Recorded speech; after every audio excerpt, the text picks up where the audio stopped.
Siphinde sibingelele. Namhlanje ke sizobheka udaba oluthinta abantu abaningi.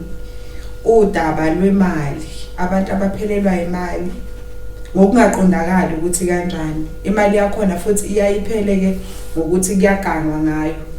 Kunabantu abathatha imali bese beganga ngayo bayayiloya ke sizoyisho kanjalo. So kwenzeka kanjani ke lokho? Kungenzeka ukuthi le mali inikezwa wena straight.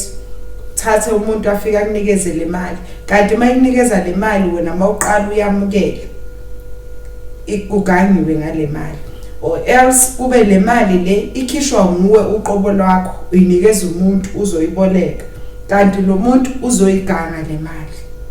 Izinto ekufanele siqaphele ukuze sigweme lento.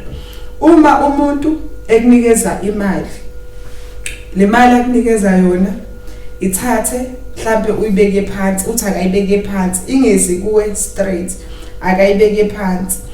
Qikelele futhi ukuthi le mali mhlambe makunikeza yona awuyifaki ku-wallet noma la kuhleli khona imali yakho eningi. Ake uyithathe nje uyihlukanise ihlale yodwa. Ungenzeka ukuthi ungabe usuyivuvuzela mhlambe ngosawoti noma uyivuvuzela ngomlotha noma ngesnefu, noma ngayiphi indlela okholelwa kuyo, kodwa nje ungathi uyithola emntwini usuyayiqathatha uyifaka lana kunemali yakhe eningi, izoyidonsa le mali yakho uphelelwe imali bese uyakhala. Abanye ke kuyenzeka ukuthi ke le mali ayilethwa ke kuwe, wena unikeza umuntu imali. Uma kuwena unikeza umuntu imali, singaphinda futhi sithi uqala uyithathe lo mali uyibeke phansi. Uma uyibeka phansi ke le mali ihlala emhlabathini, kusho ukuthi yena uma eseyithatha le mali ayisasuki kuwe ne-energy yakho, isisuka phansi emhlabathini sibuyele ku-original form phela ngoba sonke singumhlabathi. Angisho bathi uthulini umhlabathi emhlabathini, mayiseqala isibekwa phansi sibuyela ku-original form yayo. Ama-energies wakho asehlukene nale mali, usefana nomuntu oyidobhela imali. Kungakho kubalekile ukuthi uthathe imali uyibeke phansi. Asihlupheke thina bomakhosi ngoba sijwayele vele ukuthi masinikezwe imali siyihlalisa lapha phansi.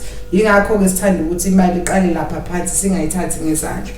Okunye ke mawunikeza futhi umuntu imali, ihlephule kancane. Manje ngoba mawuhlephula kancane kusho ukuthi usumnikeza imali engekho complete, engaphelele. Whatever transferekayo manje it's incomplete. Angeke akwazi lo muntu ukuhamba agange ngemali yakho. Izinto ezincane nje esithatha imali ezisiqedela imali ebantwini. Qikelelani ama-transfers through imali makhulu kabi. Ungathembi umuntu ngemali yakho, imali siyisebenza nzima. Imali eza kuwe nemali oyikhiphayo, qikelelani ukuthi ihamba ngendlela. Ngiyabonga. Indlela.